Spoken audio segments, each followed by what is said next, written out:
If your image is blurry, the problem is almost never the animal. Most failed photos come down to one thing: settings that aren't adapted to the speed, the light, or simply to the animal's behavior. Hi, I'm your virtual wildlife guide. Today, I'm going to show you simple and effective settings to improve your wildlife photography, but not just in theory. We're talking about real settings, for real situations, directly out in the field. No complicated theory, no unnecessary jargon, just what truly works. And most importantly, what helps you avoid missing moments you might never experience again. Before we start, just one quick note. Some of the images you'll see in this video are computer-generated illustrations. They're here only to explain the settings and make the video clearer and more educational. My real photos are in my other videos and in all my usual content. Here, the goal is simply to help you understand the settings so you can apply them easily out in the field. My method is very simple: manual mode and auto ISO. When I'm out in the field, I don't want to waste time digging through camera menus. Every second matters, and wildlife scenes disappear incredibly fast. So I always use the same foundation. I stay in manual mode to control shutter speed and aperture, and I let auto ISO handle the rest. Why? Because animals move fast. They go from shadow to sunlight in a fraction of a second. And if you try to adjust ISO manually every time the light changes, you'll miss the shot. So I let the camera manage sensitivity, and I keep control over what really matters: shutter speed, aperture, and the animal's behavior. Next, what really guides my settings is the aperture. If the light is low, I open up the lens to let in as much light as possible and keep a fast enough shutter speed. That's the foundation when the scene is dark or when the animal is moving quickly. And when I have enough light, that's when I choose my aperture based on the depth of field or the part of the animal I want to keep sharp. Sometimes I want a beautiful blurred background, so I shoot wide open. And sometimes I stop down a little to keep the whole body in focus, especially if the animal is close or has a long, stretched out profile. It's simple, it's logical, and most importantly, you always know why you're choosing a specific setting. I never have a mandatory shutter speed. For me, it's really the animal's movement that determines the speed. But to give you a simple baseline, here's how I see it: calm animal, around 1/800. Animal moving a bit, between 1/1000 and 1/1600. Fast action, 1/2500 or more.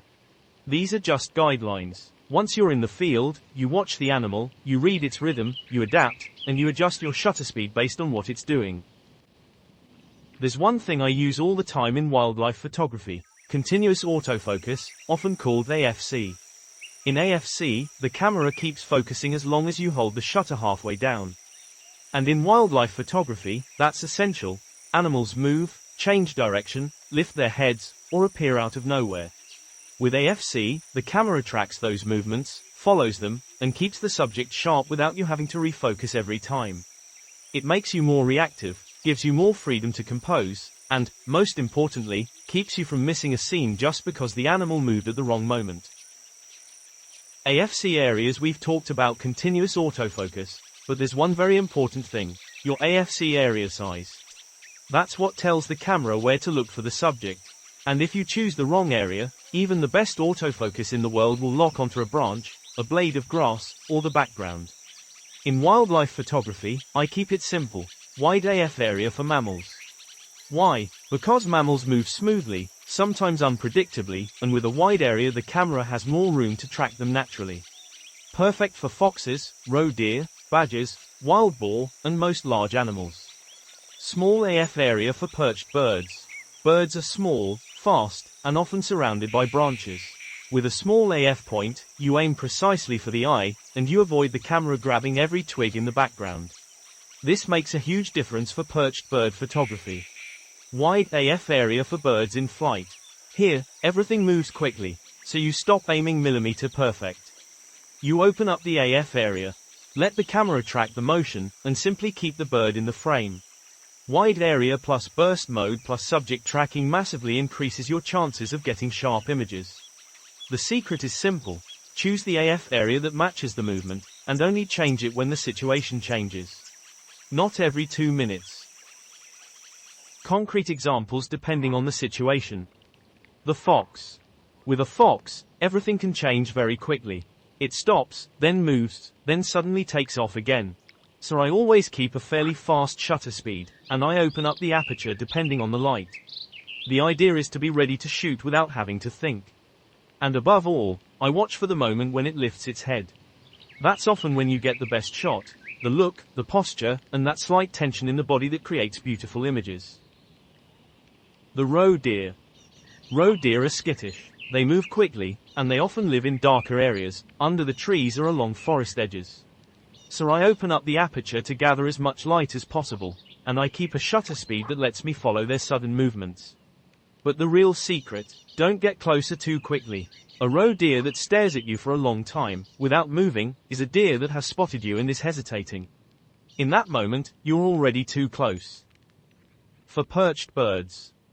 A perched bird can be deceptive. It looks calm, but it can take off at any moment. So I always keep a fairly high shutter speed to freeze any small movement, a wing twitch, a hop to another branch, a quick head movement. I don't stop down the aperture too much either, because I want the eye perfectly sharp and a nice blurred background. But here, what really matters is the precision of the autofocus. So I choose a small AF point, and I aim directly at the eye. That's where everything happens. For birds in flight, everything happens very fast. So I prioritize a very high shutter speed to freeze the wings and keep clean details. I open the aperture moderately to keep a bit of depth of field, and I choose a wide autofocus area so the camera can track the movement without losing the subject. And most importantly, I don't aim directly at the bird. I aim where the bird is going to be. That's what allows you to follow its flight naturally and get smoother, cleaner, and much sharper images. Light, 3 simple situations. Snow. In snowy conditions, your camera will almost always darken the image. That's normal, it thinks all that white is too bright. So keep it simple, make your image slightly brighter than what the camera suggests. Just a small adjustment, and your photos will regain the true brightness of the landscape. Dark forest. In a dark forest, you're short on light everywhere. So I open the lens more, and I let the ISO rise without worrying about it. With modern cameras and today's noise reduction software, raising the ISO is no longer a problem. A slightly noisy photo is always better than a blurry one. Very low light. In very low light, that's often when wildlife is the most sensitive, at dawn and at dusk. So stay discreet, open the lens a bit more, let the camera handle the ISO. And turn on silent mode to avoid startling the animal when you press the shutter. The secret isn't the numbers. The secret is adapting your settings to the animal's behavior and to the light you have in the moment. Manual mode, auto ISO, a thoughtful aperture, and a shutter speed adapted to the movement. Settings in wildlife photography aren't something complicated. With a good shutter speed, a simple aperture, reliable autofocus, and a real understanding of the animal's behavior, you've already got the essentials. And above all, remember this: technique helps, but it's respect for wildlife that creates the most beautiful images. Thanks for watching this video, and for wanting to improve while respecting the animals. If this video helped you, you can leave a like, subscribe, and tell me in the comments which animal, which environment, or which setting you'd like me to cover in a future video. And most importantly, enjoy nature, take the time to observe, and always stay discreet. Because the most beautiful encounters happen when the animal completely forgets you're there.